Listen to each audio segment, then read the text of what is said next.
Canadian Air Force will have to wait even longer to get armed drones. This is the Great White North Report. I'm in love with the system, never going home. I'm in love. So the Department of National Defence in Canada says it still needs time to adapt drones to fly in harsh Arctic conditions.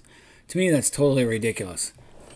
We're getting our drones from the United States, and I'm pretty sure Alaska is in the Arctic zone, and the United States operates drones in Alaska.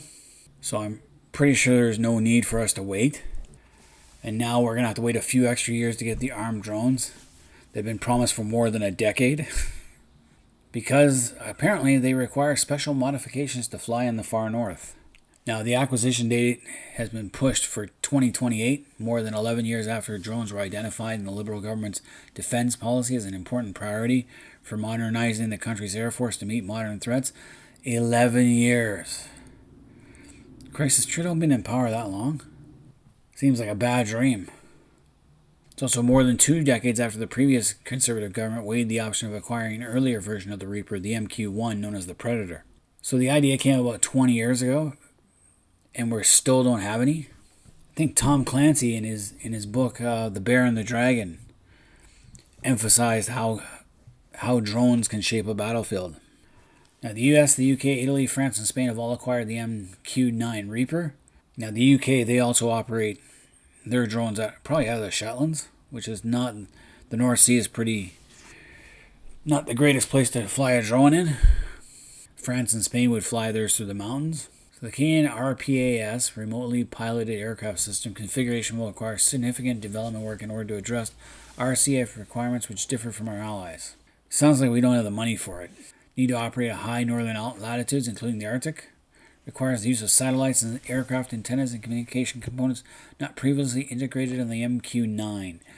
Bullshit. The United States operates their drones in Alaska, which is part of the Arctic zone. Theirs go through the Bering Strait. They use them all over the world. Manufacturer insists the aircraft has proven itself in the high Arctic. Yes, in Alaska.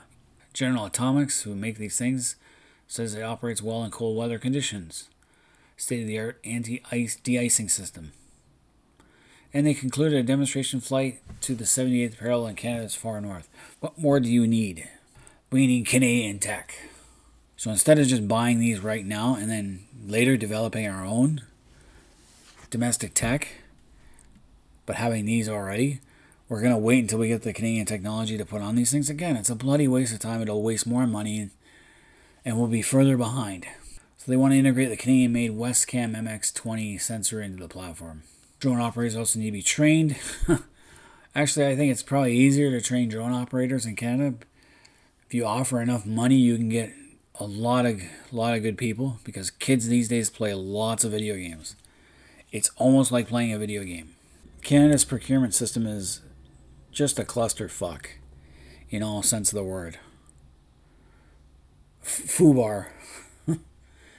We need to scrap it and just go right, cut all the red tape bullshit. Give them so much money, they have that much money to play with, spend it. So they go on and on and on. Because let's face it, drones are the way of the future right now. All it wants us to do is go to the Russo-Ukrainian war right now. The Ukrainians have done really well with their drones.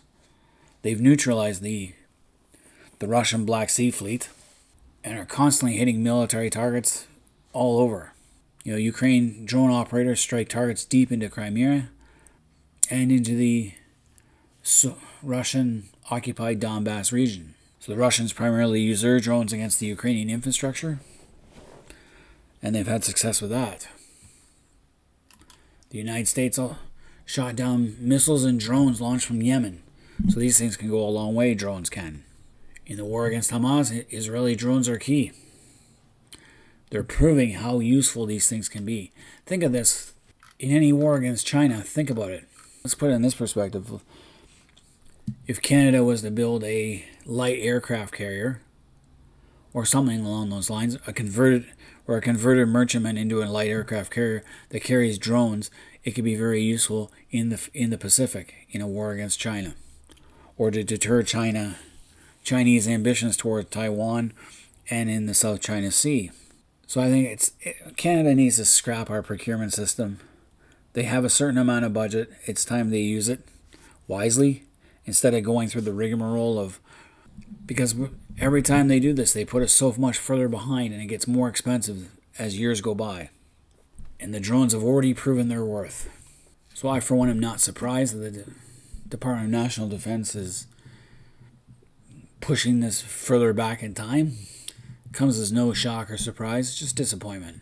The Canadian government and military should get its act together and stop wasting everyone's time and money. Any Canadians out there, let me know what you guys think about this, and leave comments in the comment section. Until next time, this has been the Great White North Report. I'm in love with